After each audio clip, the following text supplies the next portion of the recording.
गुरुर्ब्रह्मा गुरुर्विष्णू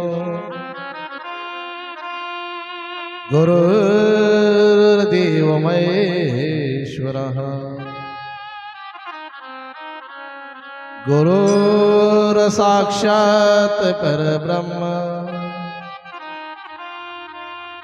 तस्मै श्री गुरुदेव नमः। वसुदेवसुतमदेवं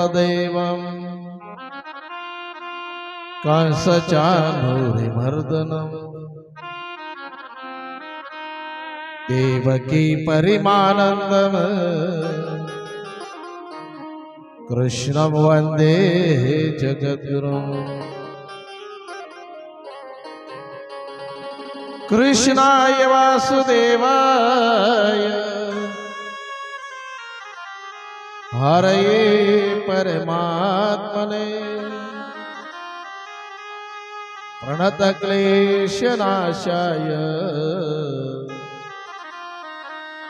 गोविन्दाय नमो नमः।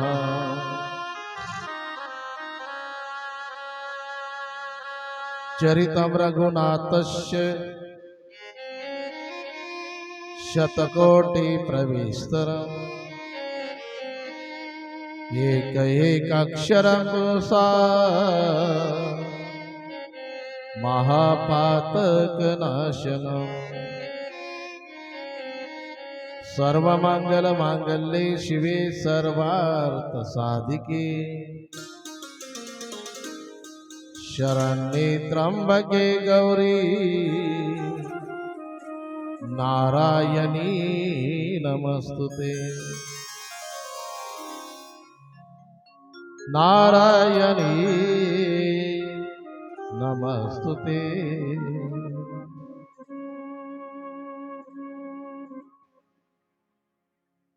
चराचरामध्ये वास करणारी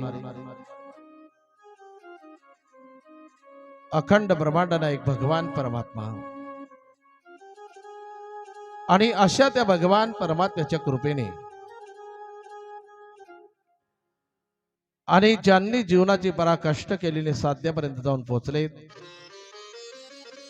आणि साध्यापर्यंत जाऊन पोहोचल्यानंतरही ज्यांनी जगासाठी वाटचाल चालू ठेवली असे साधू संत यांच्या कृपाशीर्वादाने आणि आपल्या सर्व भाविक भक्तांच्या प्रयत्नाने सहकार्याने आणि आपल्या स्वतःच्या भाग्याने तसेच सर्व विश्वस्त मंडळ कार्यकर्ते मंडळी यांच्या सुंदर अशा नियोजनाने आपल्या गावातील सर्व अन्नदाते द्रव्यदाते श्रमदाते यांच्या आणि अनमोल अशा सहकार्याने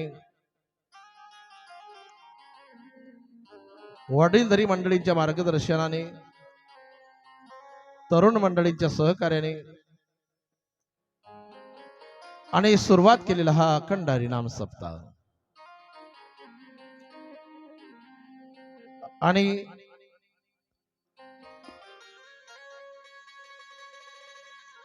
या ठिकाणी आपण अनेक पुराण श्रवण केले, पारायण सुद्धा केले आणि भगवान श्रीकृष्णांची वाङ्मय मूर्ती श्रीमद भागवत कथा आपण या ठिकाणी श्रवण करीत आहोत।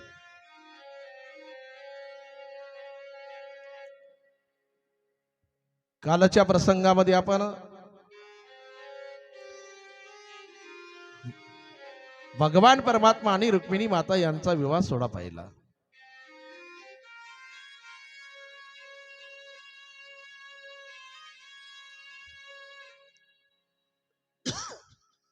आणि रुक्मिणी मातेने आपल्या मैत्रिणींना सांगितलं होतं की मला अशी सजवा की मी त्या देवाला शोभली पाहिजे। या जीवरूपी रुक्मिणीने असं सजावं की देवाला आपण पसंत पडावं आणि या जीवरूपी रुक्मिणीने सजावं पण ते गुणाने सजावं, त्या आचरणाने सजावं आणि परमार्थिक जीवनामध्ये आपण बिनचूक असावं तसं जीवात्मा चुका करतो, पण कुठंतरी दुरुस्त झालं पाहिजे. आणि रुक्मिणी मातेने मैत्रिणींना सजवायचं सांगितलं, पण कसं देवाला शोभेल असं, देवाला आवडेल असं. आओ मेरी सखिया मुझे मेहंदी लगा दो,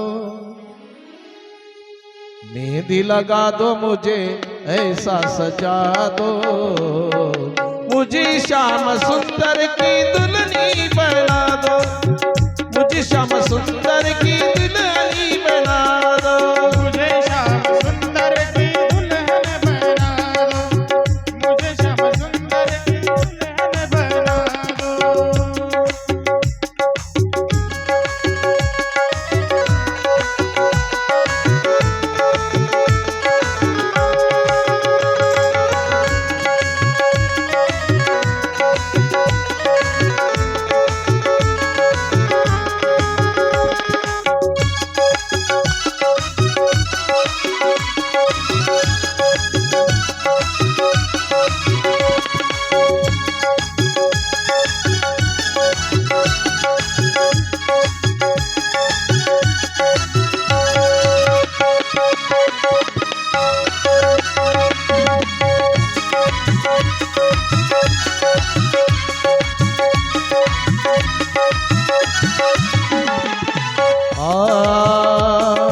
ऐसी पान चूड़ी जो कबहू न टूटे, ऐसी पहनो चूड़ी जो कबहू न टूटे, ऐसा वर दूल्हा जो कबहू न छूटे, सवरू दूल्हा जो कबहू न छूटे.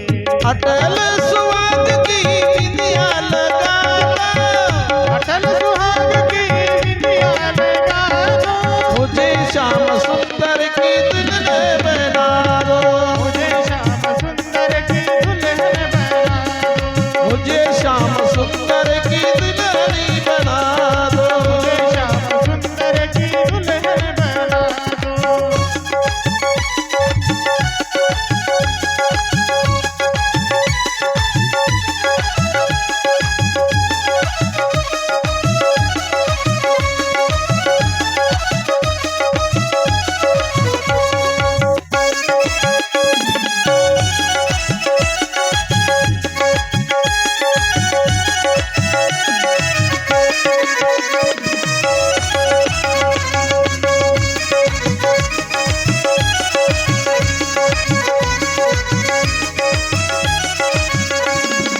ऐसी ओढ़ चुनरी जो रंग नहीं छूटे, ओढ़ चुनरी जो रंग नहीं छूटे, प्रीत का धागा कबहू न छूटे, प्रीत का धागा कबहू न छूटे.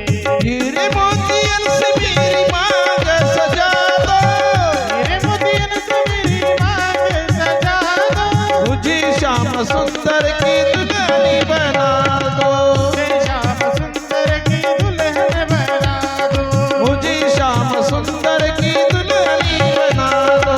मुझे श्याम सुंदर की दुल्हन बना दो.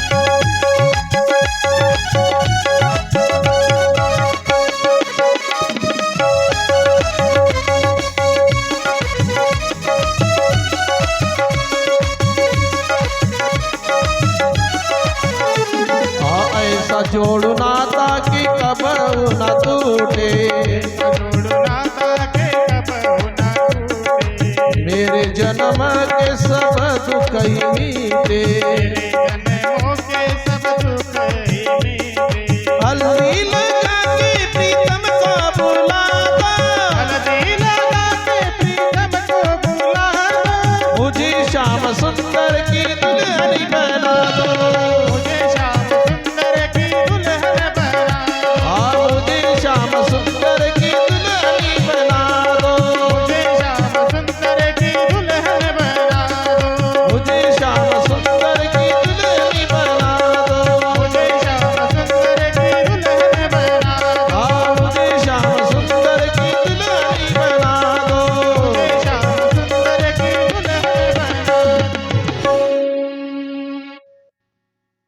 या ठिकाणी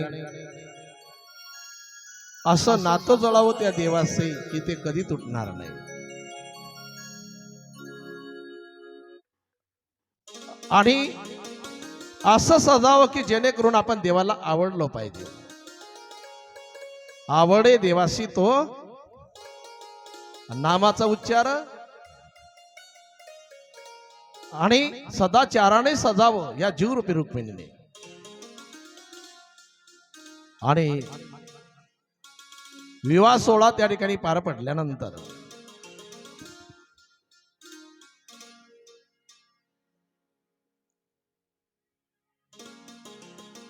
भगवान परमात्म्याचा विवाह सोहळा पार पडल्यानंतर काही दिवसानंतर त्यांना एक पुत्र होतो, त्याचं नाव आहे प्रद्युम्न. त्याला मदन नाव सुद्धा आहे.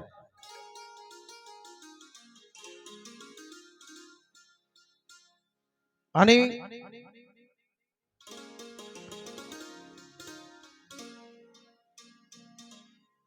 जेव्हा त्याचा जन्म झाला तेव्हा शंभरासुर आणि शंभरासुराला आकाशवाणीने सांगितलं की कृष्णाचा पुत्र तुझा वध करेल.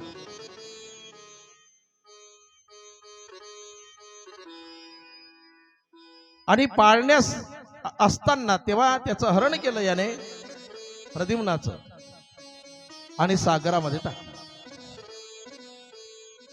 आणि सागरामध्ये टाकल्यानंतर की आता पुत्र राहणारच नाही कृष्णाचं, तर आपल्याला भीती नाही. चाकोर केसाया मार सकेना. आकाशामध्ये जेवढे तारे आहे ना तेवढे आपल्याला मारणारे होऊ द्या, फक्त तारणारा तो एक भगवान परमात्मा पाहिजे. काही फरक पडत नाही. मारणाऱ्यांची संख्या कितीही असू द्या, तारणारा तो एक पाहिजे. झालं काम.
जितने तारे गगन में उतने शत्रु होय.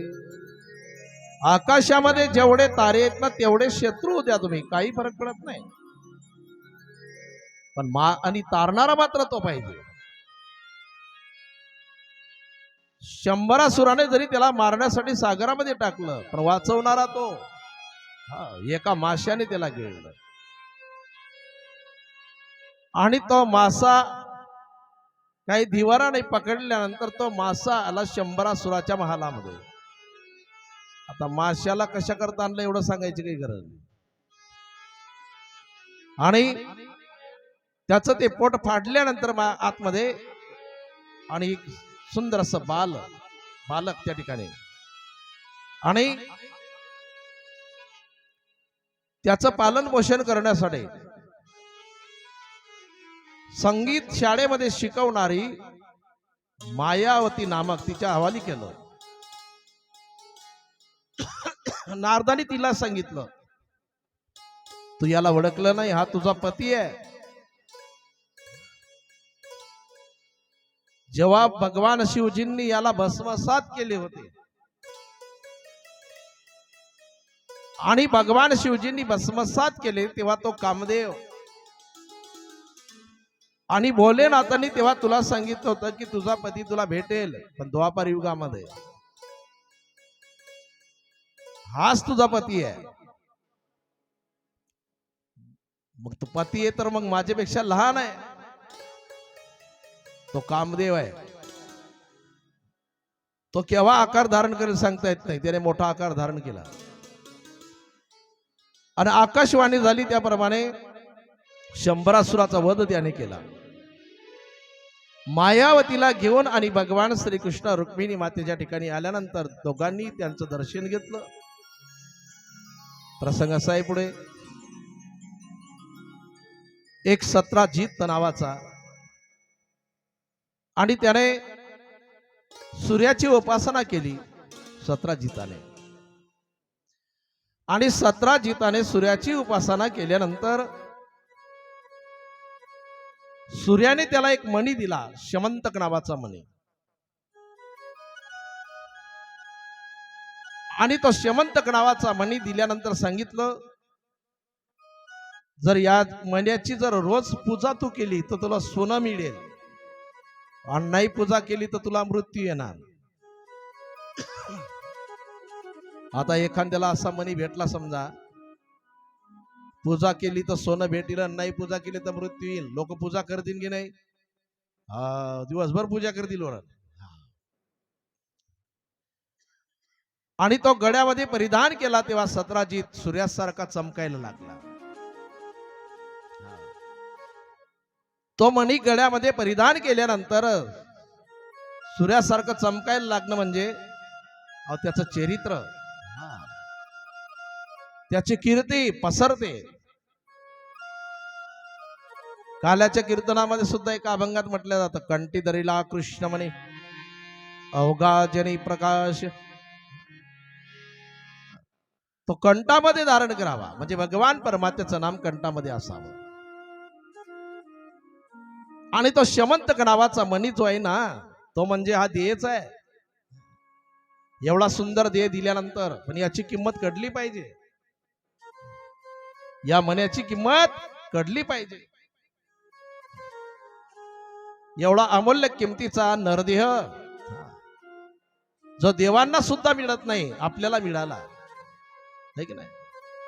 मग याला अनाठाई खर्च करायचं नाही. या भगवान परमात्म्याची त्याची प्राप्ती करण्यासाठी हा देह आहे. हा देह चांगल्या ठिकाणी झिंजावा. जे का रंजले त्याशी म्हणे जो, तोची साधू ओळखावा आणि देवतेची देह कष्टविती परोपकारे. असा सुंदर देह आपल्याला मिळाला ना, मग हा अनाठाई खर्च करता कामा नये. एका मेंढ्या चारणाऱ्या बाबाला एका राजाने जरीची शाल दिली. हिवाळ्याचे दिवस आहे म्हणे, शाल चांगली घे. त्याने काय केलं, ते शाल किंमत नाही कळल्यामुळे कुसळ नावाचं गवत असते ना, त्या गवतात टाकले, सगळे कुसळ झाले त्यासाठी. तसा शाल पण याला म्हटलेला आहे, याला घोंगडी पण म्हटलेला आहे. याला काय घोंगडी सुद्धा म्हटलेलं आहे. कानोबा कानोबा कानोबा कानोबा कानोबा, तुझी घोंगडी चांगली. कानोबा कानोबा कानोबा, तुझी घोंगडी चांगली. कानोबा कानोबा कानोबा, तुझी घोंगडी चांगली. कानोबा कानोबा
तुझी गोंगडी चांगली आहे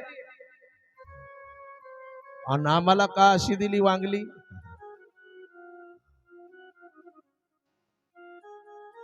तुझी गोंगडी म्हणजे सत्वगुणाने विणलेली आहे आणि आमची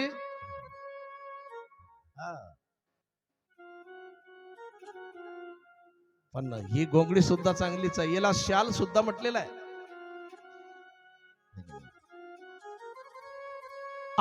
अनुताप वैराग्याचं नेसली मिशालू. अनुताप वैराग्याचं नेसली मिशालू. नेसली गशालू मी नेसली गशालू. याला शाल सुद्धा म्हटलेला आहे. याला घोंगडी पण म्हटलेला आहे. याला गोधडी सुद्धा म्हटलेला आहे. गोधडी जनाबाईची काय होती आहे की नाही. पण गोधडी अशी होती जनाबाईची की त्या गोधडीचा स्वीकार देवाने केला. है ना. या गोधडीचा स्वीकार त्याने केला पाहिजे.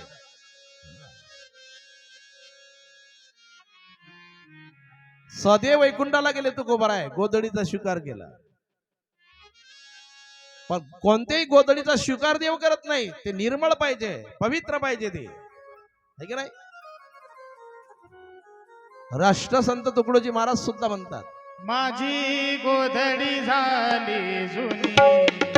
माझी गोधडी झाली जुनी.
याला गोधडी सुद्धा म्हटलेला आहे.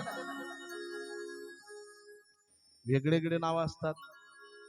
काही ठिकाणी वाकळ म्हणतात, काही ठिकाणी झावर म्हणतात, काही ठिकाणी गोधडी, काही ठिकाणी नाव आहे दमकोंडी.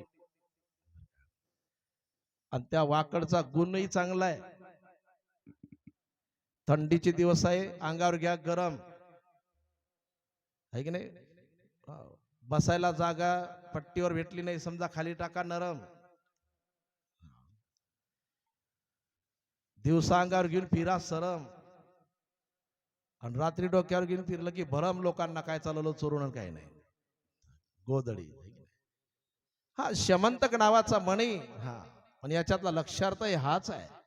गोधडी असेल, शाल असेल, घोंगडी असेल है की नाही. आणि अनेक रूपक केले असतील संतांनी.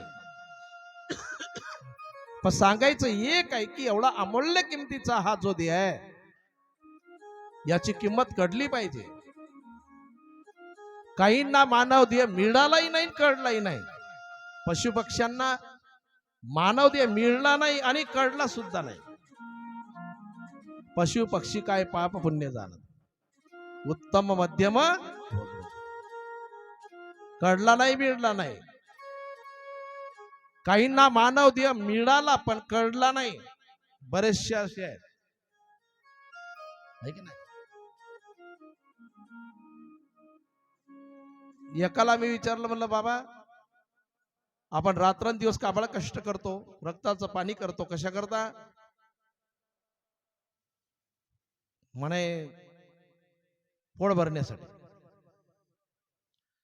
बरं, म्हटलं पोट कशा करता भरायचं? म्हणे जगण्यासाठी.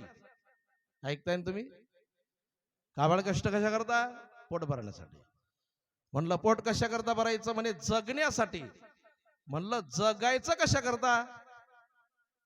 हा, काहीतरी उद्देश पाहिजे ना.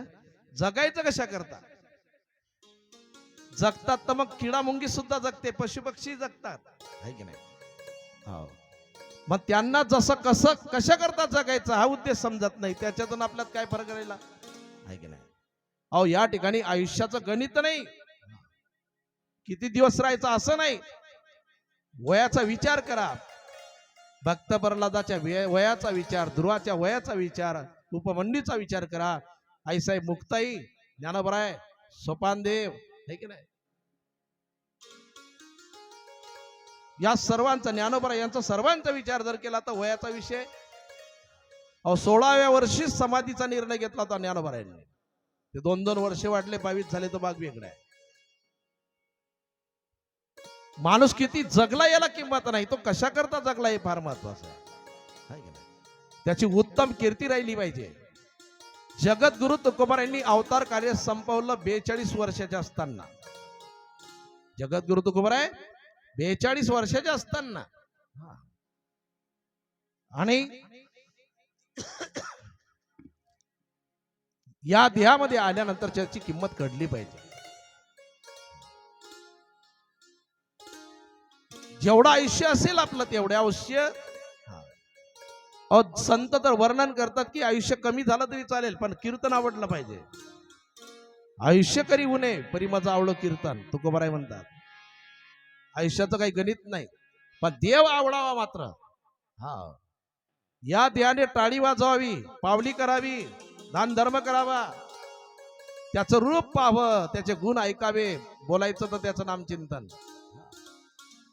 गोड बोलावा माणसाने, साच आणि मवाळ, मितले आणि रसाळ, शब्द जैसे कल्लोळ अमृताचे.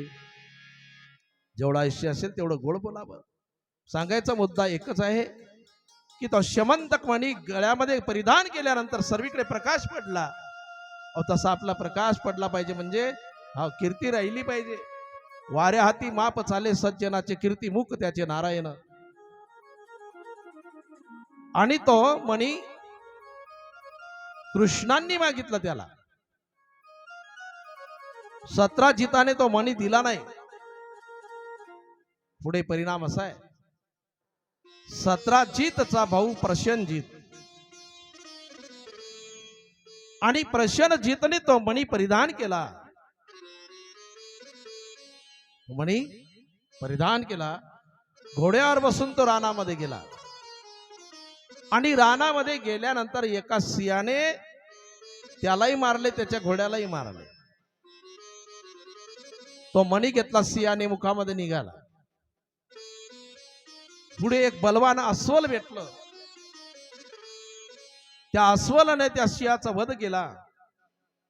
त्याने तो मणी घेतला आणि आपल्या गुफेमध्ये गेला आणि मुलांना खेळायला दिला म्हणे.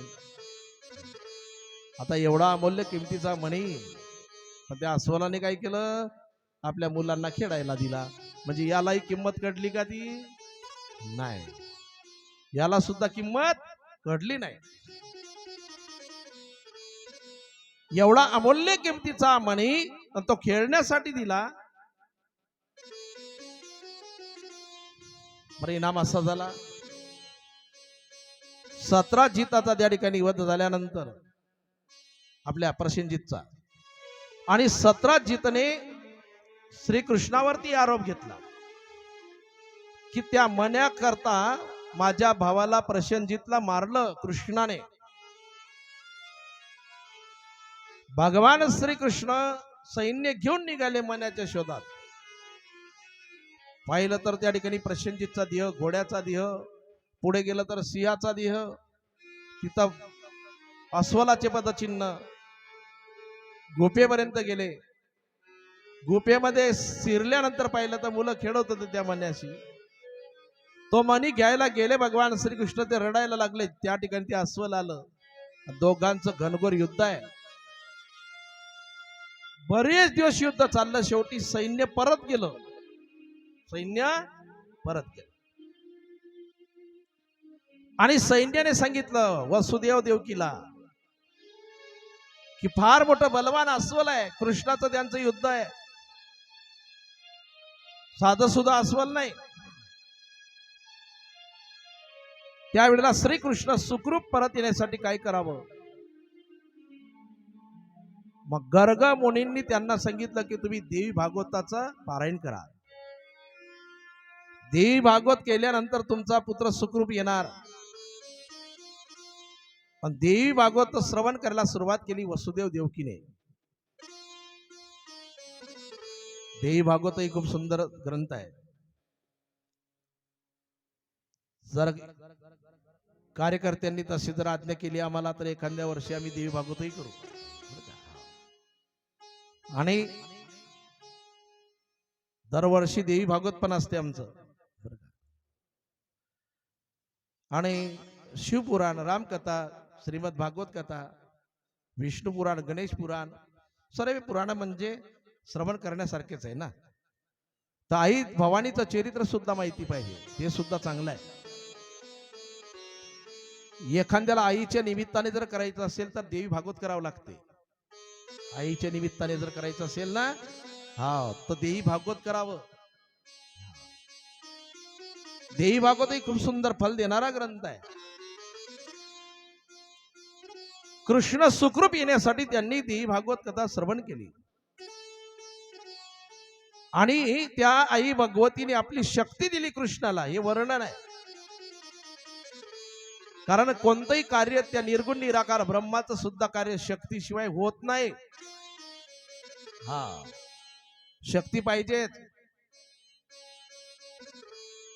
म्हातारपणामध्ये म्हणत नाही माणूस आता काही शक्ती राहिली नाही बा, शक्तीशिवाय नाही. आणि भगवान श्रीकृष्ण आणि त्या ठिकाणी जांबुवंत, हे अस्वल म्हणजे जांबुवंत, दोघांचं युद्ध त्या ठिकाणी. आणि वक्षस्थलावरती मुष्टी प्रहार केला देवाने. त्याची पाठ टेकवली त्या कुस्तीमध्ये. त्याने ओळखलं, हात जोडले, डोळ्यात अश्रू आहे. देवा, ओळखली मी तुम्हाला. अहो, तुम्ही मला वचन दिलं होतं देवा त्रेतायुगामध्ये, मी ओळखलं तुम्हाला. आणि तेव्हाची इच्छा तुम्ही माझी आता पूर्ण केली. ज्या वेळेला रावण आणि इतर राक्षसांचा वध केला प्रभू रामचंद्रांनी, अयोध्या नगरीमध्ये आले, राज तिलक झाला. आणि राज तिलक झाल्यानंतर मग पंक्ता बसल्या. त्या पंक्तांमध्ये वानर होते जेवण करायला. पत्तर वाढल्या, ते आधी पत्तर वाढल्या वृक्षाच्या पानाच्या, त्यांनी तेच खायला सुरुवात केली. पत्तरवाळी वाढली की खाल्ली. रामचंद्र आले, म्हणाले अरे यांना पत्रवड्या वाढा ना. म्हणे देवा किती वेळा वाढले, ते पानच खाऊन राहिले. रामचंद्रांनी त्यांना समजून सांगितलं, अरे याच्यावर पदार्थ येणार आहे ना, ते खायचे. बरं बरं देवा. मग आले पदार्थ. आता देवाच्या घरची पंगत काय कमी राहणार आहे? पंचपक्वान्न त्या ठिकाणी. आणि त्याच्यामध्ये लोणचं आलं. लोणचं बरं का, भातलीतलं लोणचं लय आवडतं यायला, मस्त आहे. आणि पहिल्या नंबरच्या वानरानं काय केलं, ते लोणचं असं खाण्यासाठी असं दाबलं तर ते असं उडालं त्याच्या डोक्याच्या वरती. मग ते वानर म्हणता, अरे लोणचंच लोणचं, माझ्यापेक्षा उडी मारली, मला मारता येत नाही का? त्याने त्याच्यापेक्षा जास्त उडी मारली. शेजारचा म्हणे मग तुला उडी मारता येते, मला जमत नाही. त्याने त्याच्यापेक्षा उडी. असं करत करत पंक्तीत उड्या सुड्या सुरू झाल्या. रामचंद्रांनी डोक्याला हात लावला की अरे तुमच्यासाठी स्वयंपाक होता हा. त्यानंतर सत्कार समारंभाचा कार्यक्रम, ज्याची जी इच्छा त्याला ती द्यायला सुरुवात केली रामचंद्रांनी. सर्वांना बक्षीस द्यायला सुरुवात केली. हनुमंताला दिलं नाही रामचंद्रांनी. सीतामाता म्हणल्या सर्वांना दिला तुम्ही, ज्याने माझा शोध घेतला त्याला तुम्ही दिलं नाही. रामचंद्र म्हणाले सीते, हनुमंत संत आहे, त्या संतांचे एवढे उपकार आहे की त्या उपकारातून उत्तीर्ण होता येत नाही. काय देऊ त्या सेवावे उतराय, काय देऊ त्या सेवावे उतराय.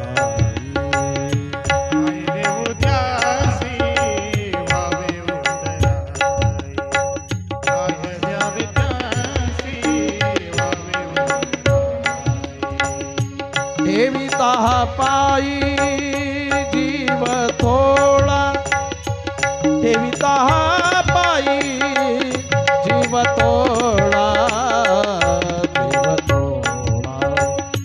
काय देऊ त्या सेवावे उतराय, काय देऊ त्या सेवावे उतराय.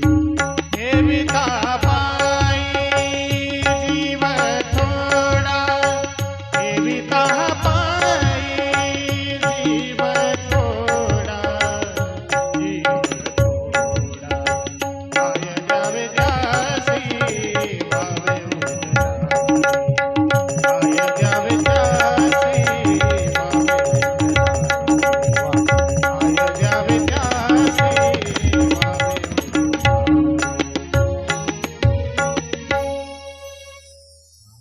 विको भेटला नाही वाटते ना. संजय महाराज कुठे गेले नाही का? आणि चला महाराजजी चला. हनुमंतराय संत आहे आणि संतांच्या उपकारातून उत्तीर्ण होता येत नाही.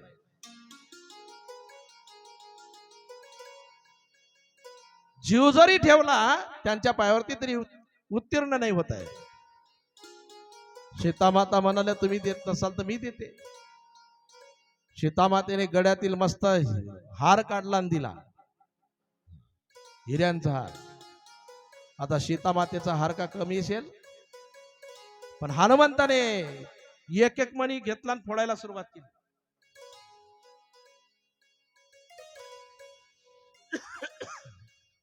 आणि मणी फोडला की फेकला.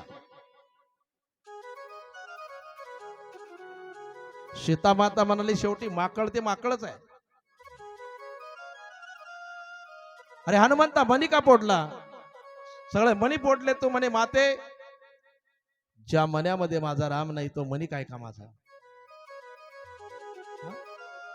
मग मण्यात राम नाही तर तू मणी फोडले तुझ्यात आहे का? त्या टायमाला वक्षस्थल फाडून दाखवले ते हनुमंतरायांनी.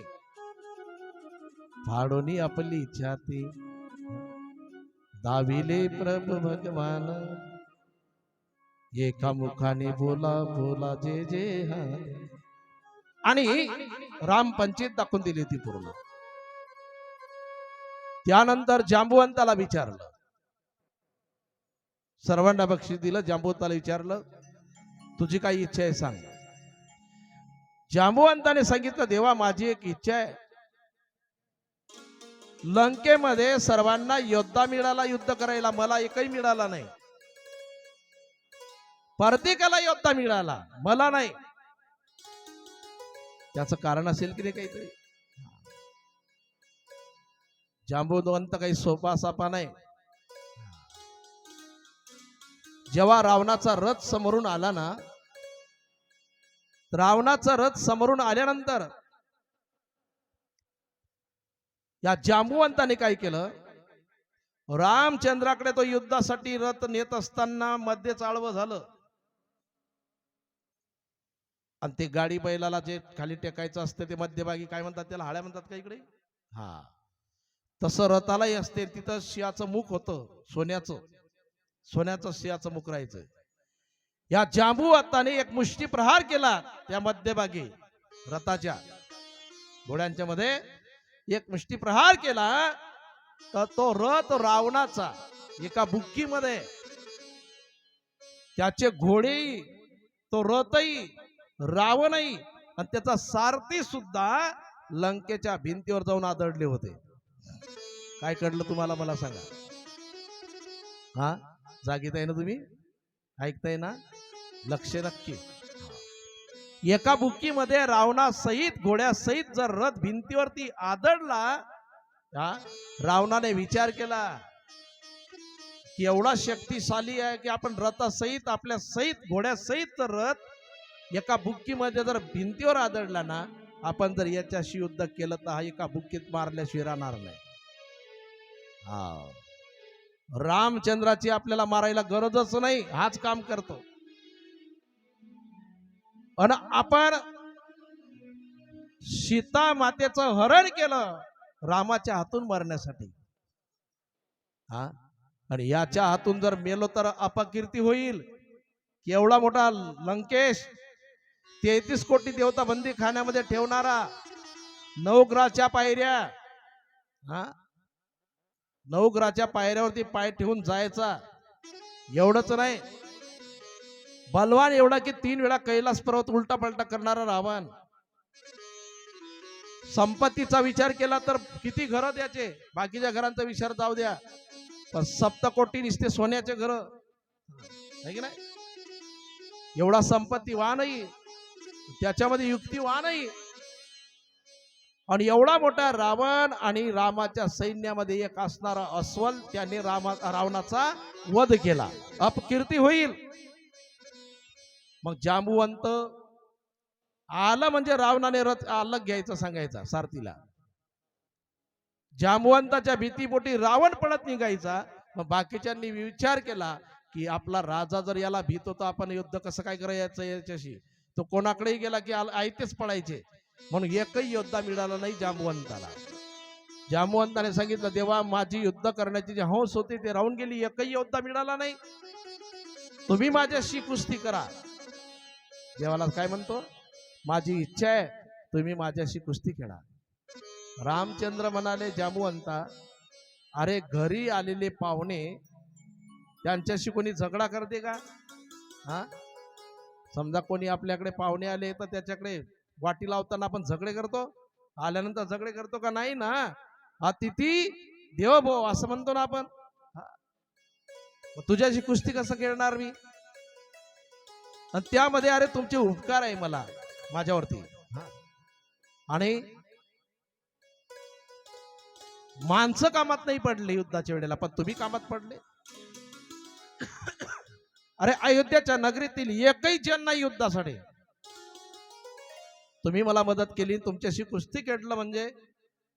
आणि तसं वाल्मिकांनी लिहिलेलं नाही रामायणामध्ये. पण तुझ्या पुढच्या जन्मामध्ये आणि माझ्या पुढच्या अवतारामध्ये मी तुझी इच्छा पूर्ण करेन. जांबुवंताने देवाला सांगितलं, देवा त्रेता युगातली इच्छा तुम्ही माझी आता पूर्ण केली. आणि देवा माझी एक कन्या जांबुवंती, तिचा तुम्ही स्वीकार करा, तिच्याशी विवाह करा, आणि हा मणी सुद्धा घेऊन जा. नाहीतरी कन्यादान करत असताना मुलीला काहीतरी द्यावंच लागते, तसं वाटी लावू नये. पूर्वी मुलींना देत होते लग्न झाल्यानंतर. सीतासोबत मी भरपूर आलं होतं आंदन. रुक्मिणी मातेच्या लग्नात काही चाललं नाही. काय कारण? पळून नेलं ना लग्न झालं तेव्हा, आहे की नाही. आणि स्वतःहून द्यायला जात होतं, त्याला दक्षिणा म्हणत होते. पण त्याचं लोकांनी नंतर काय केलं होतं, हुंड्यात रूपांतर केलं होतं, आहे की नाही. हा, मुलीच्या बापाच्या इच्छेने जे दिलं ना ते घ्यायचं, असा होता विषय. आणि माझी इच्छा आहे हा शमंतक नावाचा मणी जो आहे ना, हा तुम्ही घेऊन जा. जांबुवंतीशी विवाह केला देवाने. शमंतक नावाचा तो मणी घेतला. आणि तो मणी आणि जांबुवंतीला घेऊन देव आल्यानंतर आता जांबुवंती सोबत त्या नवरीच्या मैत्रिणी, त्याला काय म्हणतात इकडं, करोल्या म्हणतात का, त्या आल्या होत्या. काही मावश्या वगैरे आल्या होत्या. भगवान श्रीकृष्ण त्याच्या नगरातले माणसं पाहिले सर्व, तर तेला नाव पाळायचे. कोणाला? बाबर म्हणे आपण किती सुंदर आहे, हे कसे दिसून राहिले म्हणे विद्रूप दिसून राहिले सगळे. नरदेव सुद्धा विद्रूप आहे. म्हणजे हा जीवात्मा ज्या देहात जातो ना त्याला तो देह प्रिय वाटतो, कसंही असू द्या. कारण तो देह त्याला सोडावा वाटतच नाही मुळामध्ये. नंतर तो मणी सतराजिताला दिला. सतराजिताला पश्चाताप झाला की आपण आळ घेतला होता. पण देवावर आळ का आला विनाकारण? नारद आणि देवाचा संवाद झाला होता की माझ्यावर आळ आला, कसं काय आला असेल? तेव्हा नारदाने सांगितलं होतं, देवा तुम्ही चतुर्थीचा चंद्र पाहिला असेल. हा, आजही चतुर्थी आहे ना. ज्या वेळेला उंदरावरती बसून गणपती बाप्पा जात होते, उंदराचा पाय घसरला, गणपती बाप्पा पडले. गणेश पुराणामध्ये चरित्र येतं. पडल्यानंतर चंद्र हसला होता गणपती बाप्पांना.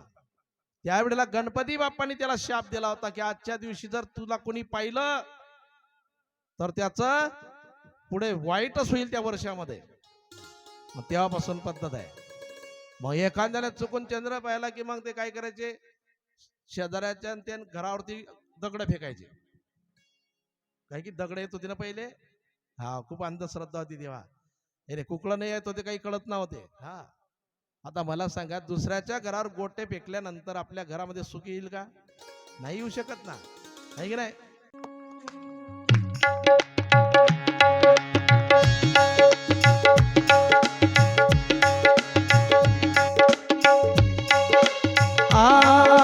लगा सके तो बाग लगाओ, सके तो बाग लगाओ, आग लगाना मत सीखो, आग लगाना मत सीखो, बिछा सके तो फूल बिछाओ, आ सके तो फूल बिछाओ, काट बिछाना मत सीखो.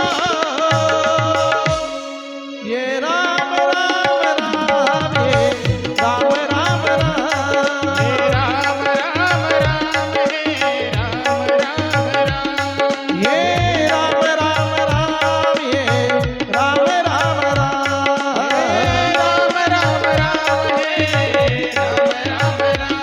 हाँ, लगा सके तो बाग लगाओ, लगा सके तो बाग लगाओ, आग लगाना मत सीखो, आग लगाना मत सीखो, बिछा सके तो फूल बिछाओ, काट बिछाना मत सीखो. हे राम राम राम, हे राम राम राम, हे राम राम राम, हे राम राम राम.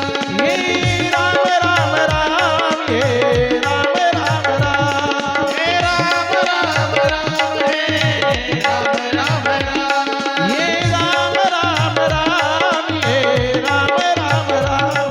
हे राम राम राम, हे राम राम राम. लावायचे असेल तर माणसाने काय करावं, बाग लावायला पाहिजे, आहे की नाही? हा, बाग आग लावू नये, हे आपल्याला कळतं. हा?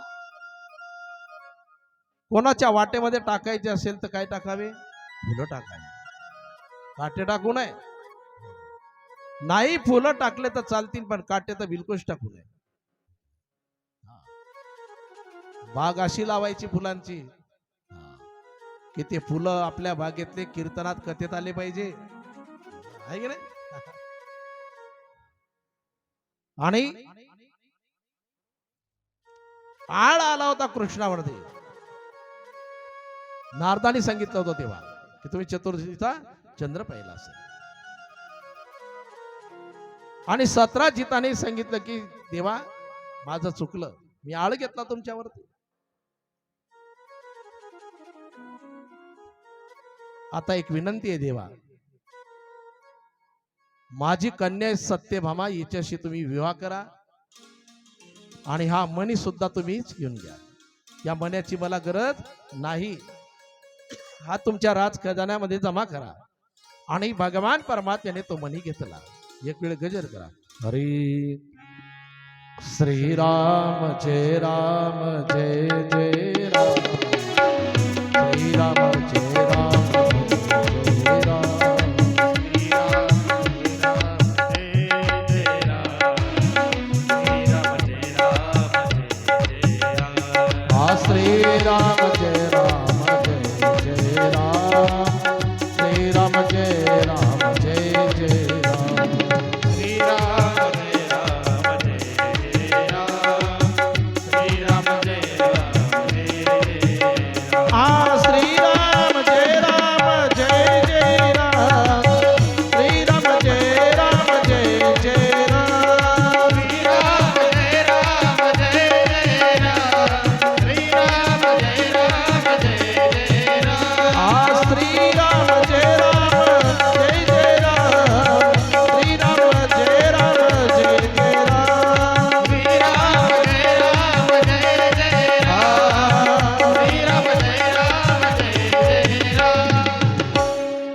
आणि या ठिकाणी असा सुंदर प्रसंग, सत्यभामा आणि भगवान श्रीकृष्णाचा विवाह सोहळा पार पडला. आणि नंतर पुढे एक वेळ भगवान श्रीकृष्ण अर्जुन आणि फिरायला गेले असताना एक कन्या नदीच्या किनारी बसलेली आहे आणि बारीक खडे घेऊन नदीमध्ये अशी फेकते. तिचं नाव आहे कालिंदी. काय नाव आहे? कालिंदी. आधी ती भगवान परमात्म्याची पत्नी होती. गोलोक धामामध्ये, गोलोक धामामध्ये देवाला दोन पत्नी, एक राधा आणि एक विरजा. आणि त्यांचा एक द्वारपाल होता श्रीरामा नावाचा. राधा राणी कुठं गेली असेल तेवढ्यामध्ये यांचा वार्तालाप चालू आहे. देवानी विरजा. राधा राणी त्या ठिकाणी आल्यानंतर द्वारपालाने वाट अडवली.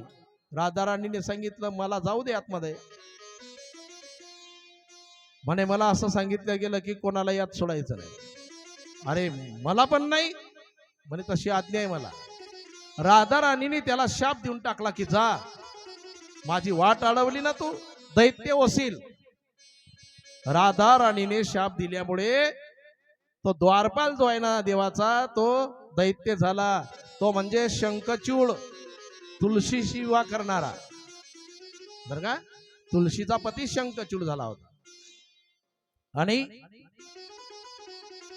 त्याने सुद्धा शाप दिला की माते, माझी काही एक चूक नसताना तुम्ही मला शाप दिला ना, त्या देवाशिवाय तुम्ही एक सेकंद राहू शकत नाही ना, एका सेकंदाचा वियोग तुम्हाला देवाचा सहन होत नाही ना, तुम्हाला 100 वर्षे देवाचा योग घडेल. त्यानेही शाप दिला राधा राणीला.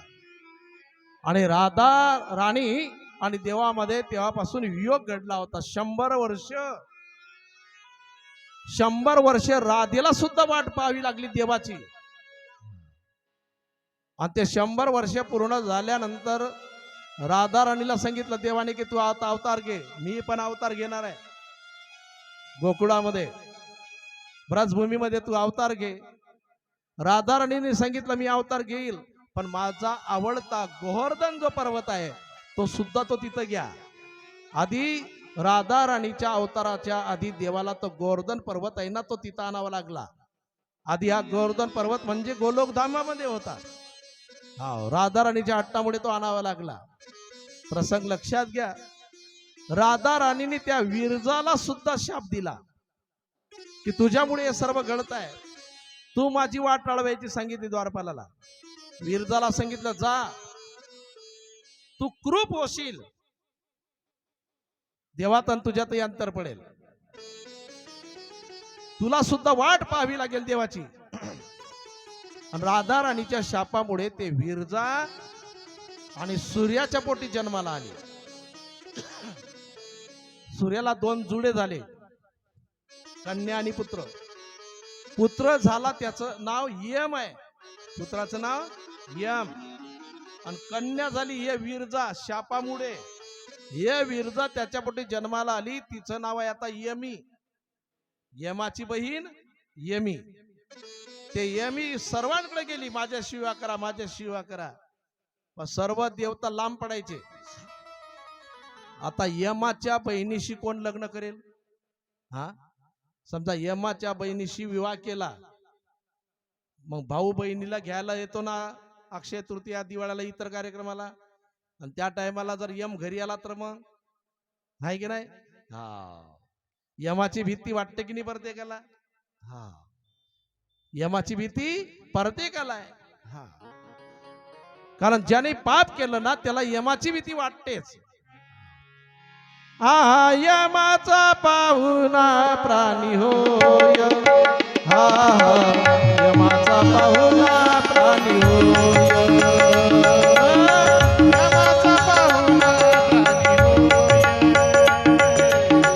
यमाचा पाहुणा प्राणी होय. हरिविन जन्म नरकटी पैजाना. हा,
यमाचा पाहुणा प्राणी होय. हा. ज्याने पाप केला असेल त्याला यमाची भीती आहे. हा. ज्याने पुण्य केलं त्याला भीती नाही यमाची, है की नाही. उलट त्याला घ्यायला देव येतो, यम नाही. पाहुणे घरा असे आजी आले ऋषिकेशी, है की नाही. तुकोबारांनाही याला देव आले होते. अहो जो कथा कीर्तन श्रवण करतो ना त्याला काळाची भीती नाही, त्या यमाची भीती त्याला बिलकुल नाही. एकनाथी महाराज एक भागवतामध्ये महाराजांनी एक ओवी केली. त्या ओवींचाही 2 पाठभेद आहे. स्वर्गी जे अमृत प्राशन करते तेही शकी मरुणी जाती, माझी कथा जे सेविती ते नागविती कडी काळा. जे कथा श्रवण करतात ना त्यांना यमाची भीती बिलकुल राहत नाही, काळाची भीती नाही. त्या शिवारात येण्याची सुद्धा आज्ञा नाही त्या यमाला, बघा. आणि यम घरी यायला पाहिजे असं कोणालाही वाटत नाही. हा. मग सर्वांना वाटायला लागलं की आपण जर बहिणीशी लग्न केलं याच्यात हा आल्याशिवाय राहणार नाही, है की नाही. हा. आणि एका माणसाला यम घ्यायला आला होता, कोणी झोपला तरी ना, आणि ते टाळायचं म्हटलं तर टळत गिळत नाही ते, बरं का. एवढंचाही त्रास नाही होत, फरक आहे थोडा. त्या काळाची ते यमाची भीती आपल्याला नाही, तो ताब्यात असतो भक्ताच्या. एका गावामध्ये आजोबा आणि नातू वाट्यावरती बसले होते.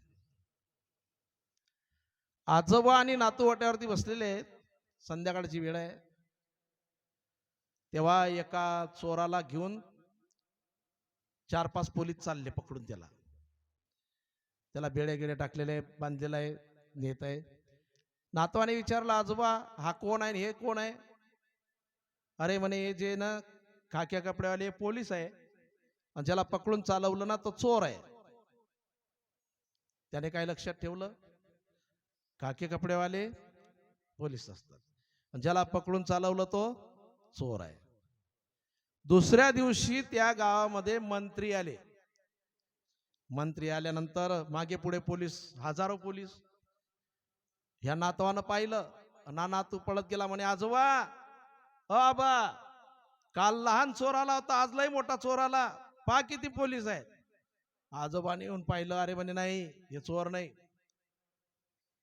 म्हणे तुम्हीच तर म्हणत होते की जे मागे पुढे राहतात ते नेतात ते पोलीस राहतात, ज्याला चालवलं चोर असतात. अरे म्हणे फरक आहे, कालचा जो विषय आहे ना तो कालचा या पोलिसांच्या ताब्यात होता, आजचा विषय वेगळा आहे. आज याच्या ताब्यात हे पूर्ण पोलीस आहे, बरं का. पापी माणूस त्या काळाच्या ताब्यात असतो, त्या यमाच्या ताब्यात असतो, आणि पुण्यवान माणसाच्या ताब्यात तो काळ राहतो ना यमही राहतो. हा फरक आहे की नाही. हा. मस्तकावरती पाय देतात त्याच्या चढतात विमानामध्ये, जगाला काळ खाईल, बरं का. पण संत म्हणतात आम्हाला त्याची भीती नाही. जगा काळ काय, जगा काळ खाये, जगा काळ खाये, जगा काळ खाये.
असा तो काळ, असा तो यम, भक्ताला काही करत नाही तो, तरी भीती वाटतेस ना.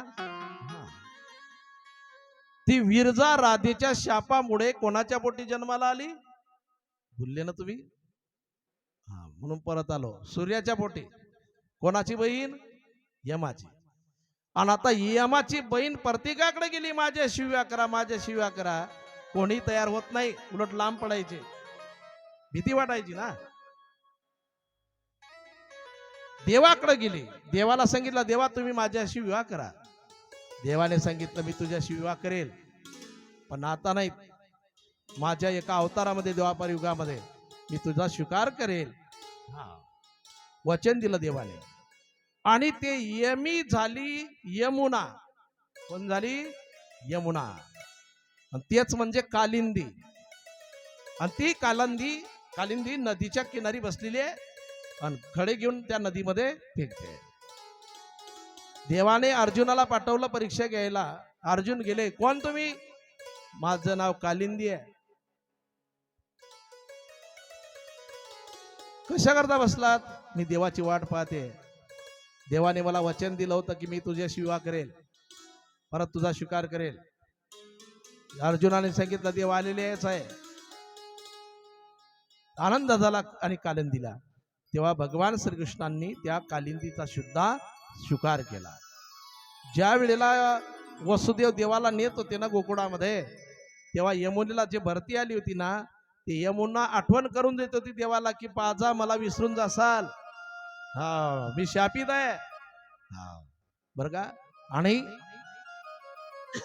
कुरूप होशील असं म्हटलं होतं राधाने. म्हणून आजही त्या यमुनेचं पाणी कसं आहे? काळा आहे. आणि कालिंदी शिवा केला. नंतर मित्रा विंदासी आणि विवाह केला. सत्य नामक कन्ये शिवा केला देवाने. लक्ष्मणाशी विवाह केला आणि भद्राशी सुद्धा विवाह केला. अशा पत्न्या झाल्या 8. किती झाल्या? 8 पत्न्या. प्रश्न केला परीक्षित राजाने शुकदेवांना की देवाला जर 8 पत्न्या होत्या तर 16,108 पत्न्या म्हटलं, हे कसं काय? 800 विवाह केला देवाने. शुकदेवाने सांगितलं 800 विवाह केला आणि बाकीच्या 16,100 यांचा स्वीकार केला. एक खट्टे. भौमासूर नावाचा दैत्य आहे.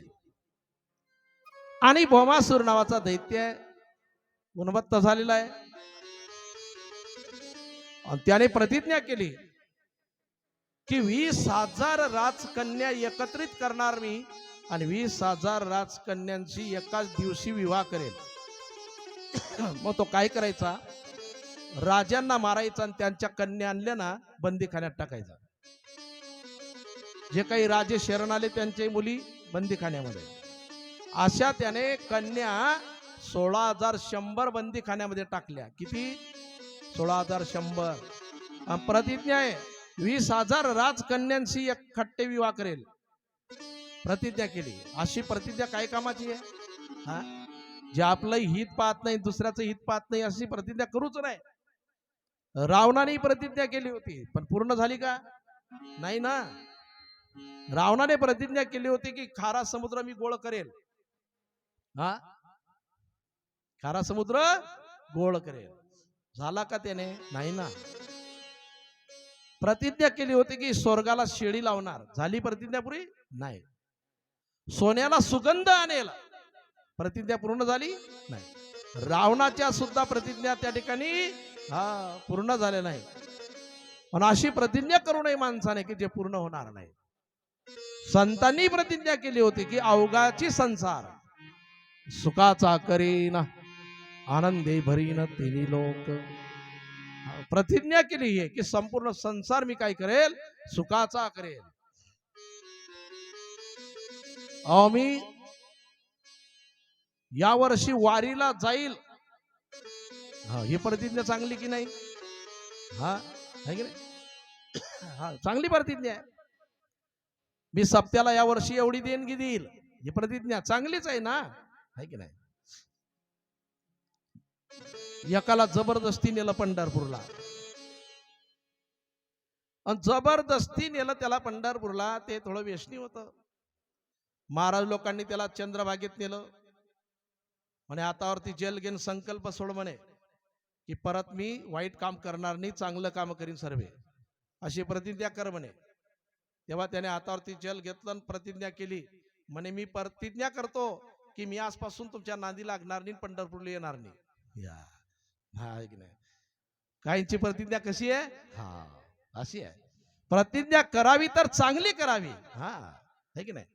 ते प्रतिज्ञा केल्यानंतर आपलंही येत होईल आणि जगाचं सुद्धा येत होईल, अशी प्रतिज्ञा करावी.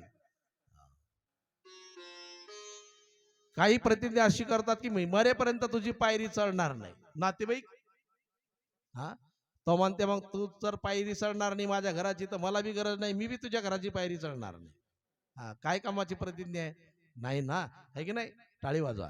अरे राधे राधे हो राधे राधे, राधे राधे हो राधे राधे, राधे राधे हो राधे राधे, राधे राधे हो राधे राधे, हा राधे राधे हो राधे राधे, राधे राधे हो राधे राधे, राधे राधे हो राधे राधे, राधे राधे हो राधे राधे, हा राधे राधे राधे जय श्री राधे, राधे राधे राधे जय श्री राधे, हा राधे राधे राधे जय श्री राधे, राधे राधे राधे जय श्री राधे, जय श्री राधे, जय श्री राधे, जय श्री राधे, जय श्री राधे, राधे राधे हो राधे राधे, राधे राधे हो राधे राधे, राधे राधे हो राधे राधे, राधे राधे हो राधे राधे, हा राधे राधे हो राधे राधे, राधे राधे हो राधे राधे, राधे राधे हो राधे राधे, राधे राधे हो राधे राधे, गोपाल कृष्ण भगवान की जय. आणि अशी प्रतिज्ञा केली. या भोमासुराने ती प्रतिज्ञा केली की 20,000 राजकन्यांशी मी विवाह करणार. प्रतिज्ञा केली पण हिताची आहे काही नाही. तो त्रास देऊ लागला सर्वांना. देवताने विनंती केली भगवान परमात्म्याला आणि भगवान परमात्म्याने त्या भोमासुराचा वध केला. भोमासुराचा वध केल्यानंतर एका नात्याने देवाचं आणि याचं नातं म्हणजे साल्याचं नातं आहे देवाचं, त्या दिवशी लक्ष्मीचा भाऊ आहे. आणि वध केल्यानंतर त्या 16,100 ज्या राजकन्या आहे त्यांची सोडवण केली देवाने. त्या 16,100 राजकन्या देवाला अशा आळव्या होतात, ए देवा आता आम्ही जायचं तर कुठं जायचं, आमच्या घरचे आमच्यावर विश्वास ठेवणार नाही, कोणी आमच्याशी विवाह करणार नाही, याच्या बंदीखान्यात आम्ही राहिलो. आमची सर्वांची विनंती आहे की आमचा सर्वांचा स्वीकार करा तुम्ही. देवाने त्या 16,100 राजकन्यांचा स्वीकार केला. ते 16,100 आणि या 8 किती झाल्या,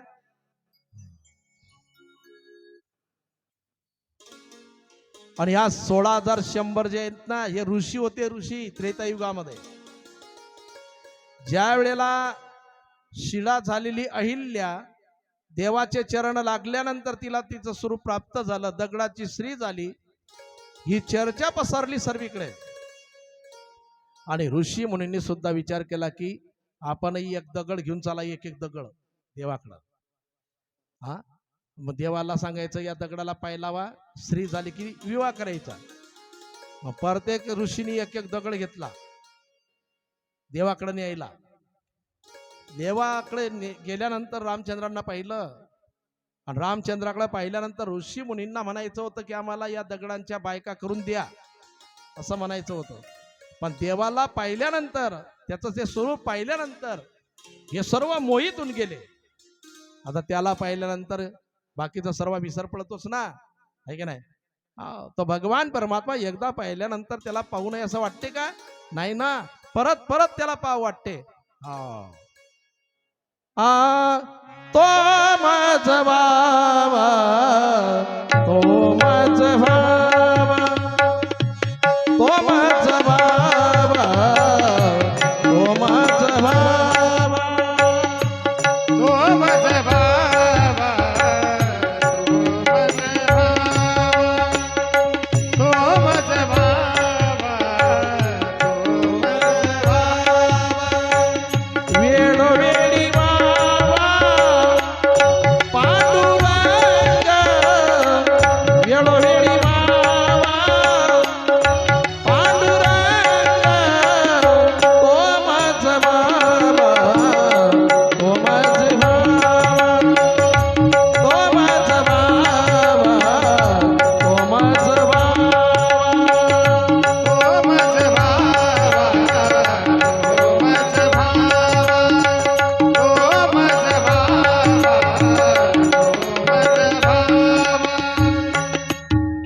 त्याला पाहिल्यानंतर परत परत त्याला पाहू वाटते ना.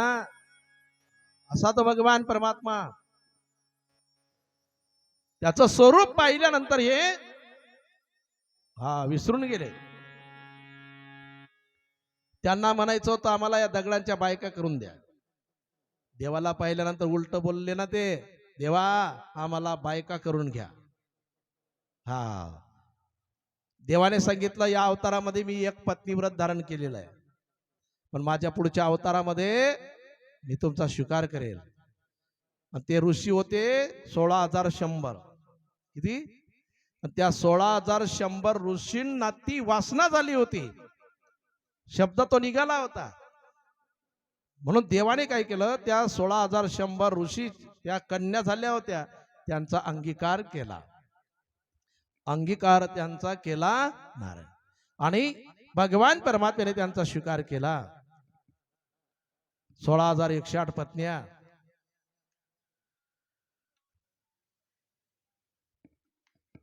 आता असत तर की नाही, 16,108 घर, 16,108 आहे की नाही. एवढंच काय, पण गॅसच्या हंड्या किती झालं. मोबाईल मधलं बॅलन्स संपलं की एका खट्टे. देवा येतो. अहो आपल्या शरीरामध्ये 16,108 नाड्या आहेत. काय आहे? 16,108 नाड्या आहेत, आणि त्या पूर्ण नाड्यांचा भोग तो परमात्मा घेतो. म्हणून तर म्हटलेलं आहे 16,108 नारी, आणि एवढ्या भोगून तरी गंमत आहे की नाही. भजन करा. मैं राधे राधे गाऊ शांती कल्याण में, राधे राधे गाओ श्याम तेरी गलियन में, मैं राधे राधे गाऊ शाम तेरी कल्याण में, राधे राधे गाओ श्याम तेरी गलियन में, शाम तेरी कल्याण में, शाम तेरी कल्याण में हो, श्याम तेरी गलियन में, श्याम तेरी गलियन में, मैं राधे राधे गाऊ शाम तेरी कल्याण में, राधे राधे गाओ श्याम तेरी गलियन में, मैं राधे राधे गाऊ शाम तेरी कल्याण में, राधे राधे गाओ श्याम तेरी गलियन में।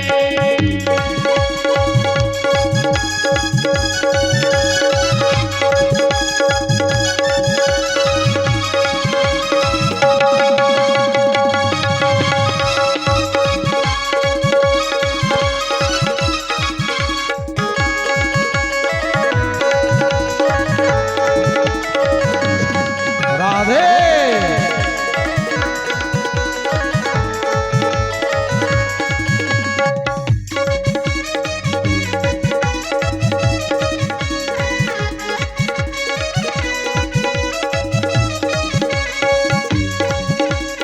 इस गलियन में बीती काई, गलियन में बीती ढाई, गोरस तूने आंग लगाई, और सतूने आग लगाई, इस गलियन में बीती काई, गलियन में बीती ढाई, गोरस तूने आंग लगाई, और सतूने आग लगाई, मैं भी जिम बजाऊं शाम तेरी कल्याण में, राधे राधे गाओ श्याम तेरी गलियन में, मैं राधे राधे गाऊं शाम तेरी कल्याण में, राधे राधे गाओ श्याम तेरी गलियन में।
कृष्ण भगवान की जय.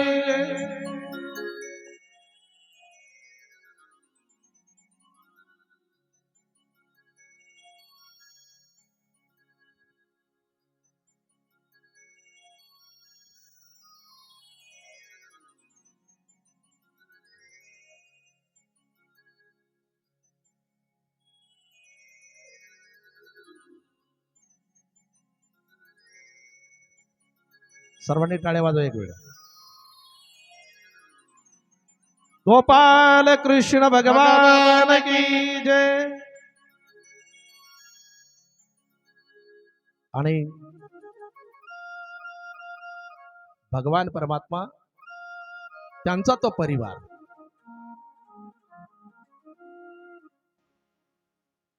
आणि संवाद चालू आहे.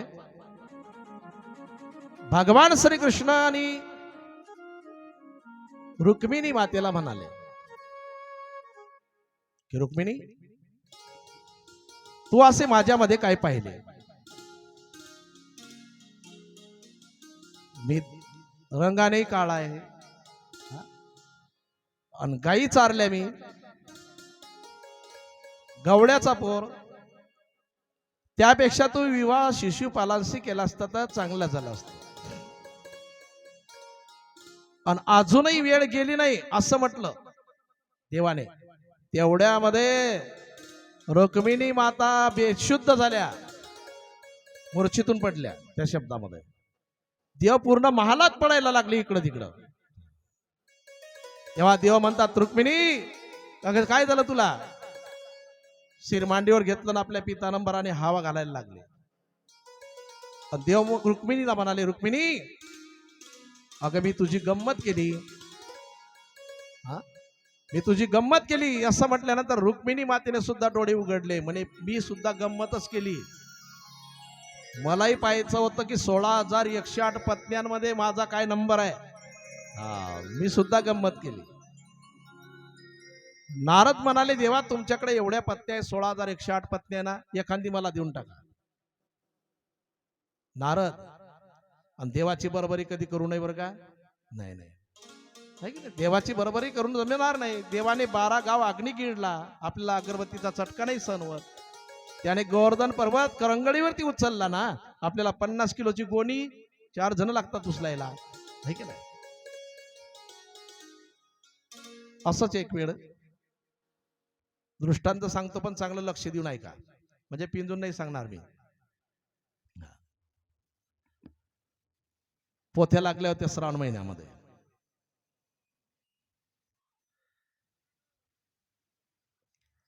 तो झालं काय नेमकं, हा दादा जायचा हरिविजय ग्रंथ श्रवण करायला आणि ते ताई जायची पांडव प्रताप ऐकायला. आणि जुने लोक शब्द भरपूर पोत्या राहत त्या टायमाला. एखाद्या बाबाला कधी विचारलं ना, का हो कोणता ग्रंथ चालू आहे तुमचा? तो हरिजा चालू आहे ना, हरिजा. जुने लोक हरिजा चालू आहे, बरोबर. पण ताई जायची पांडव प्रताप ऐकायला. आणि एक दिवस हा प्रसंग त्या हरिविजय ग्रंथात आला. 16,108 पत्न्यांचा विषय हरिविजय ग्रंथामध्ये आला.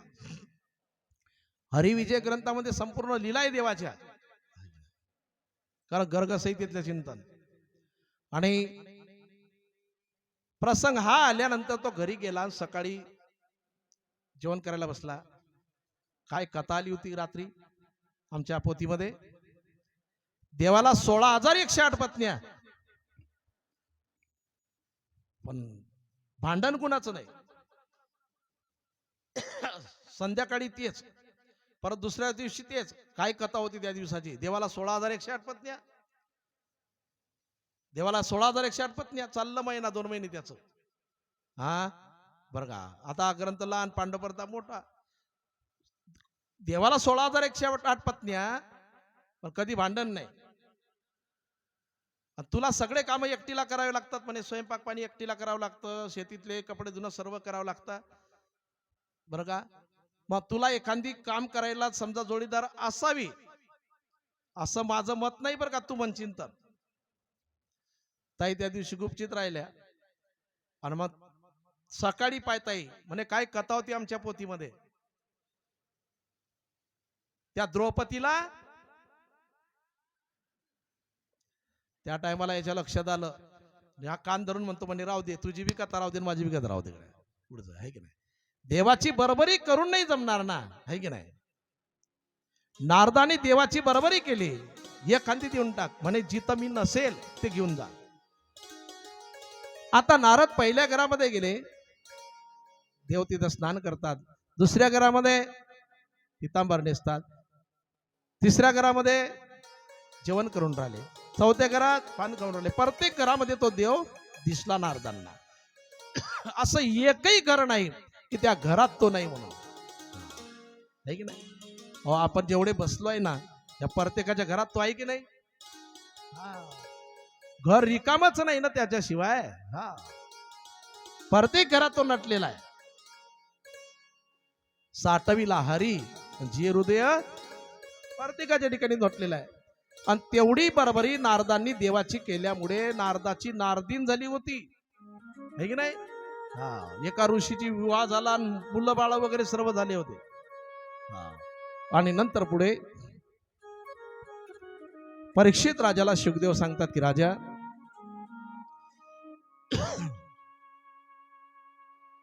आणि रुक्मीला एक कन्या होती, रुक्मिणीचा भाऊ आहे ना, त्याला एक कन्या होती आणि रुक्मवती नावाची,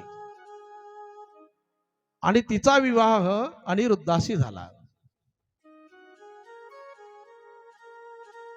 बर का. या ठिकाणी अनिरुद्धाचा प्रसंग सुंदर आहे.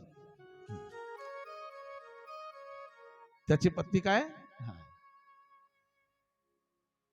आणि रुक्मिणीने आपली नात सुद्धा त्या भगवान श्रीकृष्णाच्या नाताला दिली होती. अनिरुद्धाचा विषय, ही कोण आहे, नात आहे त्याची, आणि आपली नात त्याला दिली होती. आणि तिथं विवाह सोहळा पार पडला. त्याच्यामध्ये द्युतकर्म खेळायला लागले होते सर्व. द्युतकर्म खेळता खेळता बलराम दादा आहे ना, ते जिंकले तरी म्हणायचे बाकीचे की तुम्ही हारले. एका बुक्की मध्ये त्या रुक्मीचा वधच करून टाकला बलराम दादाने. त्यावेळेला भगवान परमात्म्याला रुक्मिणी मातेची समजूत घालता आणि खूप समजूत घातली, कारण बलराम दादाने भावालाच मारून टाकलं रुक्मिणीच्या. अवघड झालं की नाही. आणि नंतर पुढे याचा 2 वेळा विवाह सांगितला. या ठिकाणी बाणासूर नावाचा दैत्य आहे, आणि बाणासुराला एक कन्या आहे, तिचं नाव आहे उषा. आणि त्या उषाच्या स्वप्नामध्ये हा अनिरुद्ध गेला. तिने त्याचं स्वप्न पाहिलं. स्वप्नामध्ये त्याला सर्वस्व अर्पण केलं तिने. जाग झाल्यानंतर तिचं लक्ष लागत नाही, बेचैन झाली. आणि तेव्हा मैत्रिणीने विचारलं चित्रलेखाने, तुला झालं तरी काय म्हणे. अगं म्हणे, माझ्या स्वप्नामध्ये एक राजकुमार आला म्हणे. कोणत्या देशाचा म्हणे माहिती नाही. कोणाचा पुत्र माहिती नाही. माहिती नाही तुला म्हणे. नाही. मग त्या चित्रलेखाने एक एक चित्र काढायला सुरुवात केली. बरेच चित्र काढले. हा होता म्हणे नाही. असं करत करत वसुदेवाचे चित्र म्हणे हा नाही, पण असे होते. नंतर श्रीकृष्णाचं चित्र म्हणे असेच होते, पण ते नाही. मग त्यांच्या पुत्राचं चाललं पुढे. आणि असं करत अनिरुद्धाचं चित्र काढलं आणि होय हेच आहे. झोपेमध्ये असताना त्या चित्रलेखाने, आणि मायावी असल्यामुळे झोपेतच आणलं उषाच्या महालामध्ये अनिरुद्धाला. त्या ठिकाणी दोघांची भेट झाली. बरेच दिवस त्या ठिकाणी राहिला अनिरुद्ध.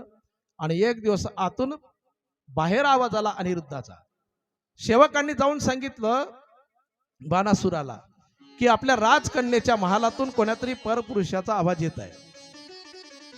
जाऊन पाहिलं तर अनिरुद्ध आहे. बंदिस्त केलं अनिरुद्धाला. आणि बंदिस्त केल्यानंतर भगवान श्रीकृष्ण आणि आपल्या नातवाची सोडवण करायला निघाले. सैन्य घेऊन निघाले. पण जसं त्या ठिकाणी भगवान श्रीकृष्ण गेले बाणासुराला मारायला, मध्येच महादेवांनी रथ आळवा लावला. ही कथा शिवपुराणात पण येते. मध्ये आणि रथ आळवा लावला महादेवांनी. भगवान श्रीकृष्ण म्हणतात, कसं काय महादेवा? म्हणायचं सर्व राहू द्या, आधी युद्ध करा माझ्याशी. हा म्हणे, तुमच्याशी युद्ध कशा करता? म्हणे, बाणासूर माझा भक्त आहे आणि बाणासूर त्याच्या राज्याचीही त्याची रक्षण करण्याची जबाबदारी माझी आहे. मी त्याला वचन दिलेलं आहे. कारण बाणासूर हा भोलेनाथांचा भक्त आहे, महादेवांचा. आणि महादेव प्रसन्न झाल्यानंतर विचारलं काय पाहिजे? म्हणे, देवा माझं रक्षण तुम्ही करा आणि माझ्या प्रजेचं सुद्धा तुम्ही रक्षण करा. मला रक्षण करणं गरजेचं आहे. तुम्ही तुमच्या भक्ताचं रक्षण करता, मी माझ्या भक्ताचं रक्षण करेन. आधी माझ्याशी युद्ध करावं लागेल तुम्हाला आणि नंतर त्याला मारावं लागेल. भगवान श्रीकृष्णाने आणि विचार केला की भोलेनाथांवरती विजय मिळवणं एवढं सोपं नाही. मग त्यांच्याकडे एक अस्त्र होतं श्रीकृष्णांकडं, जुवास्त्र नावाचं अस्त्र. ते अस्त्र सोडलं म्हणजे झोपच येते बरं का. कथा कीर्तनात तर लवकरच येते. कारण ज्या वेळेला राक्षसांचा वध केला होता ना देवाने, रावण वगैरे सर्व, तेव्हा कुंभकर्णाची पत्नी बाकीच्या सर्व सफेद वस्त्र परिधान करून विधवा झालेल्या समोर आल्या होत्या देवाच्या. आणि अध्यक्ष होती हे कुंभकर्णाची पत्नी निद्रा देवी. तिने देवाला सांगितलं, देवा आम्ही प्रतिज्ञा करतो, तुम्ही आम्हाला विधवा केलं ना, पण आम्ही सुद्धा प्रतिज्ञा करतो देवा की तुझी कथा कीर्तन जिथं असेल तिथं आम्ही आल्याशिवाय राहणार नाही, तुझ्या भक्ताला त्रास दिल्याशिवाय राहणार नाही. निद्रा म्हणजे झोप. आणि ती एकटी येत नाही, पहिले तिची बहीण पाठवते जांभळी. ही पहिली येते तरी सावध नाही झालो आपण की मग दुसरी येते डुलकी. आणि मग त्या दोन हिला सांगतात, ये चिंता करू नको. हा, आणि जिथं तुझी कथा आणि कीर्तन राहील तिथं आम्ही त्रास द्यायला येणार. तेव्हा देवाने सांगितलं होतं, तुम्ही माझ्या भक्तांना त्रास द्यायला येसाल ना, तेव्हा माझी भक्त भादलीतले अशी हुशार आहे, टाळी वाजवून नामचिंतन करून तुम्हाला पिटून लावतील भादलीच्या बाहेर बरं का. हा, श्री कृष्ण गोविंद रे मुरारी ये नाथ नारायण वासुदेव. श्री कृष्ण गोविंद रे मुरारी हे नाथ नारायण वासुदेव. श्री कृष्ण गोविंद हरे मुरारी ये नाथ नारायण वासुदेव. श्री कृष्ण गोविंद रे मुरारी हे नाथ नारायण वासुदेव. हे नाथ नारायण वासुदेव, हे नाथ नारायण वासुदेव. हे नाथ नारायण वासुदेव. हे नाथ नारायण वासुदेव. हा, श्री कृष्ण गोविंद हरे मुरारी ये नाथ नारायण वासुदेव. श्री कृष्ण गोविंद रे मुरारी हे नाथ नारायण वासुदेव. हा, ये नाथ नारायण वासुदेव.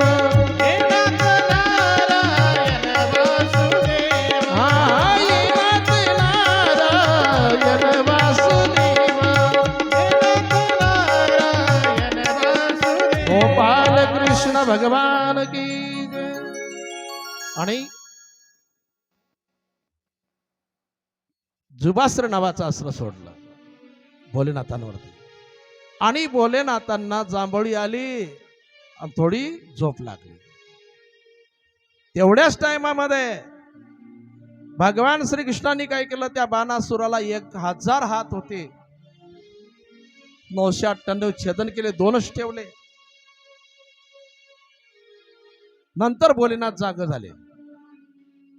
प्रश्न केला परीक्षित राजाने, मग त्या बाणासुराला भोलेनाथ बेशुद्ध पडले, झोपे गेले, तेव्हा मारलं का नाही बाणासुराला देवाने? हा, 998 हात छेदन केले ना, मग शिर छेदन का केलं नाही? एका बाणाचं काम होतं ना. का मारलं नाही? शुकदेव म्हणतात त्याचं कारण आहे. कारण प्रल्हादाला देवाने वचन दिलं होतं. देवाला आणि प्रल्हादाने काय सांगितलं होतं की मला एक वचन द्या, यापुढे तुम्ही माझ्या वंशामध्ये कुणालाही मारणार नाही असं वचन द्या. आणि देवाने सांगितलं होतं की तुझ्या वंशामध्ये मी कोणालाही मारणार नाही. प्रल्हादाने एवढंही सांगितलं होतं की चुकलं तर दंड दिला तरी चालेल, त्यांना तुम्ही सजा द्या, पण जिवंत ठेवा, मारायचं नाही. आणि देवाने त्याला वचन दिलं होतं की मी यापुढे तुझ्या वंशामध्ये कुणालाही मारणार नाही. आणि हा बाणासूर प्रल्हादाच्या वंशामध्ये जन्माला आलेला आहे.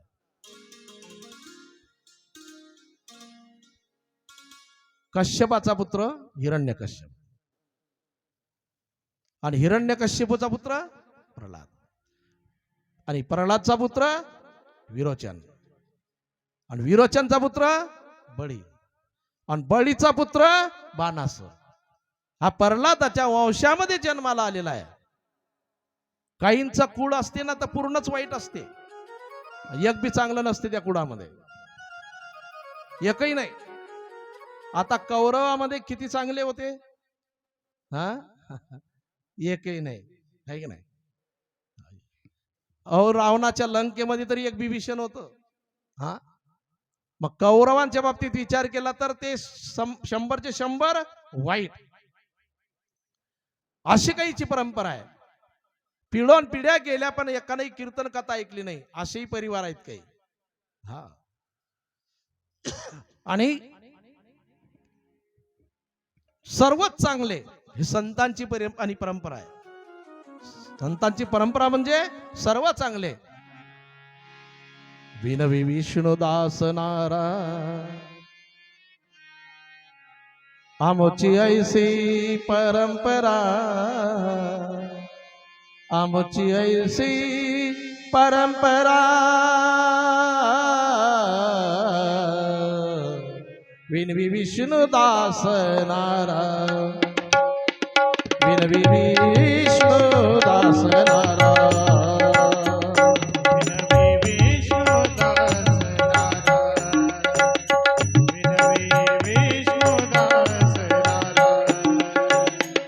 आमची ऐसी परंपरा, आमची ऐसी परंपरा. आणि कलेने बसत, कलेने बसत, आणि कलेने बसत.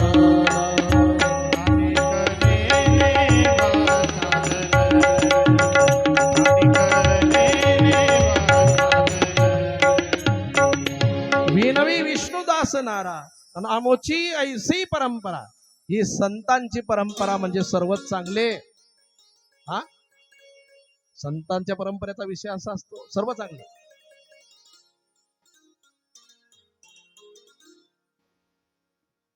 दामू अण्णा आणि परमार्थामध्ये आयुष्य गेलं अण्णांचं. त्यांच्या नंतर मग विचार केला तर आपले अरुण दादा, आणि अरुण दादाचा पुत्र सुद्धा. ही परंपरा आहे. संपूर्ण कार्यकर्त्यांचा विषय केला तर बाप जर इकडे असेल तर मुलं राहतात इकडे. तसेच आपले संतोषराव घ्या, पप्पू वगैरे भुराबून त्याला दोन्ही भावाला बी टोपण नाव आहे की हा त्यांचे बाबा या ठिकाणी सेवाधारीच होते आहे की नाही, सप्ताहामध्ये मंदिरामध्ये. काय त्या बाबांचं नाव? सुरेश बाबा आहे की नाही. सुरेश बाबांचंही आयुष्य गेलं परमार्थिक क्षेत्रामध्ये, तर त्यांचे मुलं सुद्धा येत आहे. ही परंपरा लागते हो, आहे की नाही. हे वाया जात नाही, बिलकुल नाही. त्याच्यामध्ये राजेंद्र दादा असतील, इतर सर्व कार्यकर्ते मंडळी, आमचे हरिभाऊ, त्यांचे भाऊ पहा, सर्वांनाच आवड आहे परिवारामध्ये. ही परंपरा लागते. आता तुम्ही सर्व जेवढे पंक्ती देणारे, सकाळ संध्याकाळ पंक्तीवाले, नाश्तेवाले, चहा पाजणारे सर्व, हे तुमच्या घराची परंपरा अशी टिकून राहिली कारण मोठ्याने जे केलं ते लहाने करतात. येत वडील जे जे करत ती है की नाही? परंपरा लागते ना ती. हा. आमची ऐसी परंपरा विनवी विष्णुदास नारा आणि आमची ऐशी परंपरा. काहींची परंपरा पूर्ण वाईट, काहींची परंपरा सर्व चांगले आणि काहींची परंपरा एक चांगलं एक वाईट. कश्यप ऋषी चांगले, हिरण्यकश्यपू वाईट. हिरण्यकश्यपू वाईट, प्रल्हाद चांगला. प्रल्हादाच्या पोटी विरोचन आला वाईट आणि विरोचनच्या पोटी बळीराजा आला चांगला आणि बळीच्या पोटी बाणासूर. एक चांगलं एक वाईट ही परंपरा यांची. आणि बाणासुराला जिवंत ठेवलं, मारलं नाही. त्याला कारण हे आहे, वचन दिलं होतं प्रल्हादाला की मी तुझ्या वंशामध्ये कुणालाही मारणार नाही. नंतर भोलेनाथांनी सांगितलं बाणासुराला की बाणासुरा जे झालं ते झालं, पण तुझी कन्या जी आहे ना कृष्णाच्या नातवाला देऊन टाक, संबंध सुधरून जातील. आणि तुझी कन्या कोणाच्या घरामध्ये चालली? देवाच्या घरामध्ये, याचा विचार कर. त्यावेळेला उषा आणि अनिरुद्धाचा विवाह सोहळा त्या ठिकाणी पार पडला. गोपाल कृष्ण भगवान की जय. एक वेळ भगवान श्रीकृष्ण आणि त्यांचे पुत्र प्रत्येक पत्नीला 10 पुत्र सांगितले. किती? 10. आता प्रत्येकीचे 10 पुत्र जर सांगितले तर मग सप्ताह अजून 15 दिवस पुढे वाढवणं पडेल. भगवान परमात्माचं चरित्र असं आहे की आयुष्य संपील आपलं, पण ते पूर्ण होणार नाही. कितीही जन्म घेतले तरी जमेल का ते? नाही ना. अहो समुद्राची शाई केली आणि या पृथ्वीचा कागद केला तरी सुद्धा ते लिहिणं होणार नाही. एवढं चरित्र त्या देवाचं आहे की नाही? आणि भगवान परमात्म्याचे मुलं साम प्रद्युम्न चारू भानु गद वगैरे फिरायला गेले आणि एका कोरड्या विहिरीमध्ये त्यांना मोठा सरडा पडलेला दिसला. तो रंग बदल करायचा. एक सरडा असा आहे की तो ज्या वातावरणात जाईल ना तसा रंग होतो त्याचा, त्याला हरण सरडा म्हणतात. हा, ज्या वातावरणात गेलं ना तसा त्याचा रंग होतो. लाल वस्तूवरती बसला तर लाल रंग, वृक्षांच्या पानात गेला तर हिरवा रंग, ज्या वस्तूवर बसला ना तसा त्याचा रंग होतो. एक हा याच्या आर्गनच्या बॅकीवर बसला समजा तर असाच रंग होईल लागेल त्याला, हरण सरडा. हा, आणि फार मोठा सरडा त्या ठिकाणी यांनी बाहेर काढण्याचे प्रयत्न केले. त्याला विहिरीत पडलेला होता, निघला नाही. भगवान श्रीकृष्णांना येऊन सांगितलं की फार मोठा सरडा मोठा आहे, आम्ही त्याला काढायला गेलो पण आमच्याकडून ते काही जमलं नाही. देव त्या ठिकाणी जातात आणि देवाने त्याला बाहेर काढलं. बाहेर काढल्यानंतर त्याच्यामध्ये एक दिव्य पुरुष निर्माण झाला आणि तो स्वर्गाला निघून गेला. कारण तो शापित होता. नृप नावाचा राजा होता तो. आणि एकच गाय 2 ब्राह्मणाला दिली होती तेव्हा त्यांना शाप मिळाला होता की तू जबान बदल केली ना, जा सरडा वसील आणि तुझे रंग बदलत राहतील. उशाप मागितला होता तेव्हा सांगितलं होतं की द्वापार युगामध्ये भगवान परमात्म्याचा एक अवतार येईल, कृष्ण अवतार, आणि त्यांचा जर स्पर्श तुला झाला तर तुला आणि परत तुझं स्वरूप प्राप्त होईल. आणि त्याचा त्या ठिकाणी उद्धार झाला. गोपाल कृष्ण भगवान की जय.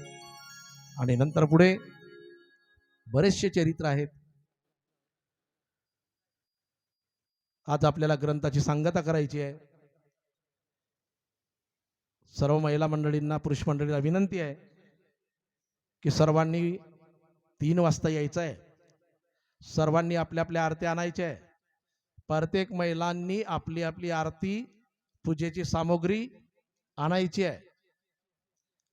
शक्य तेव्हा जर जोडप्यानंच आरती करावी, पण दादा घरी नसले तर मग ताईने केली तरी चालते. पूजेची सामग्री आणायची आहे, ग्रंथाचं दर्शन घ्यायचं आहे. सर्वांनी आरती, सामूहिक आरती करायची आहे सर्वांनी. आणि जे मुख्य यजमान असतील त्यांनी पण जोडप्यासहित यायचं आहे. पण महिला मंडळी सर्वांनी आपल्या आपल्या आरत्या घेऊन यायचं आहे.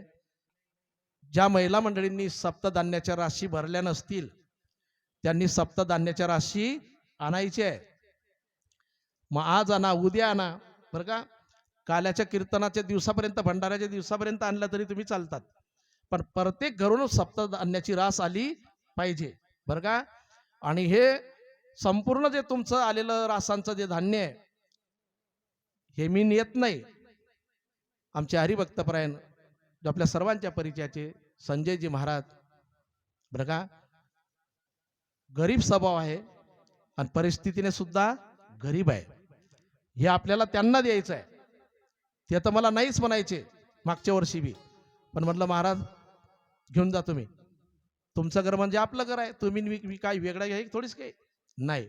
आणि महाराजांकडे शेती नसल्यामुळे, भूमिहीन माणूस असल्यामुळे, आणि अशा माणसाला जर मदत केली ना तर काय सांगावं, 12 सप्ते करण्याचं फल आहे. किती? एक तप पूर्ण होतं. अशा माणसाला मदत केली म्हणजे, ज्यांना गरज आहे त्यांना द्या, आहे की नाही. आणि या ठिकाणी तुमचंही त्यांच्यावरती प्रेम भरपूर आहे आणि त्यांचंही प्रेम या गावावरती आहे. सर्व गायक वृंद, मृदंगाचार्य, आमचे मित्र शालिग्राम महाराजांचा पुत्र गजानन, सुंदर सभा आहे मुलाचा, मृदंगही सुपर वाजवतो. त्यामध्ये आमचे प्रकाशजी महाराज असतील, कैलासजी महाराज असतील, आमचे रामभाऊ असतील, सभावनं सर्व मंडळी हे चांगले मंडळी आहे, बरं का. कोणत्या गोष्टीचा त्रास नाही, काही नाही, काही नाही, बरं का. आणि अशा माणसांची आज गरज आहे. सप्ताह टिकवायचं म्हटलं ना तर गुण किती आहे हे महत्वाचं नाही, पण का गावाला सांभाळून घेणे, स्वभाव चांगला, वागणं चांगलं, हे फार महत्वाचं आहे. मंडळी गुणवानही आहे, बरं का, ते गुणवानही आहे आणि त्यांचं वागणं सुद्धा चांगलं आहे. आणि तुमचंही त्या सर्वांवरती प्रेम आहे. हेच प्रेम त्यांचंही तुमच्यावरती, तुमचं त्यांच्यावरती टिकून राहो. आणि तसेच आम्हालाही 2 वर्ष झाले तुम्ही जीव लावतात.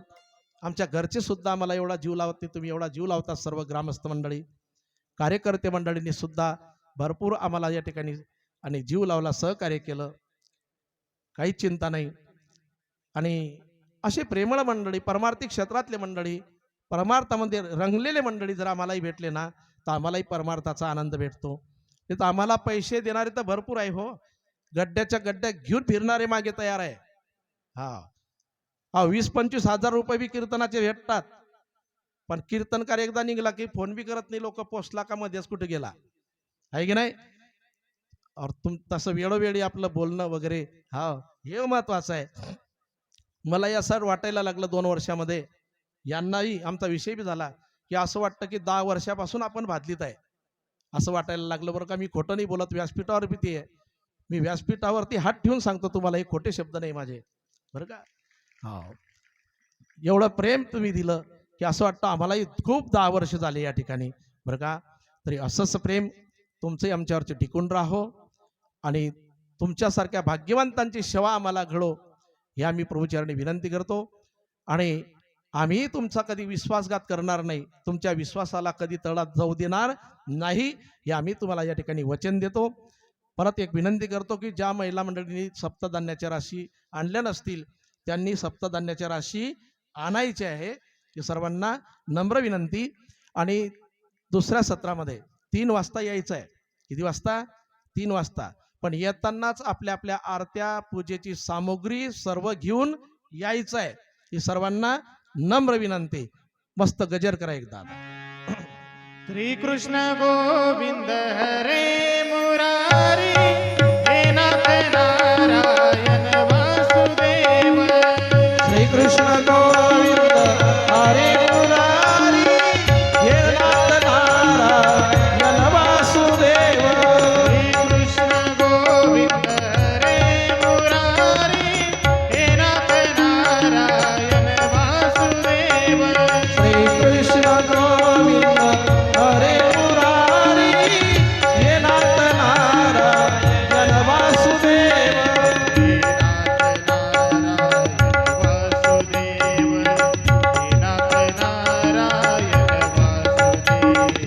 हे नाथ नारायण वासुदेव. हे नाथ नारायण वासुदेव.